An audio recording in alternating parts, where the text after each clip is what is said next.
కాలం కలిసి రాకపోతే తాడే పామై కరుస్తుందంట. ప్రస్తుతం బ్రిటన్ వాళ్ళ పరిస్థితి అట్లాగే ఉంది. ఓ పక్కన అమెరికాతో కలిసి యుద్ధ విన్యాసాల్లో కాదు, యుద్ధంలోనే పాల్గొంటున్నారు. ఎవరి మీద? హౌతీ తీవ్రవాదుల మీద యుద్ధంలో. కానీ బ్రిటన్కి సంబంధించి షిప్స్ అయితే అక్కడికి వెళ్ళినాయి, కానీ దాని నిండా వెపన్స్ లేవన్నటువంటి విషయం ఈ మధ్యనే బయటపడింది.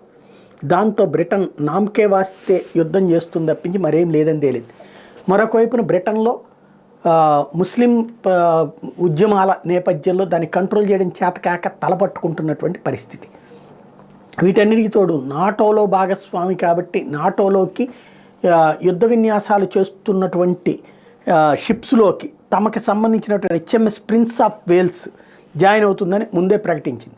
తీరా చూస్తే అది కాస్త పంపించలేకపోయింది. తద్వారా నాటో యుద్ధ విన్యాసాల్లో బ్రిటన్ ప్రధానమైనటువంటి యుద్ధ నౌక లేనటువంటి పరిస్థితి ప్రధానంగా కనబడుతుంది.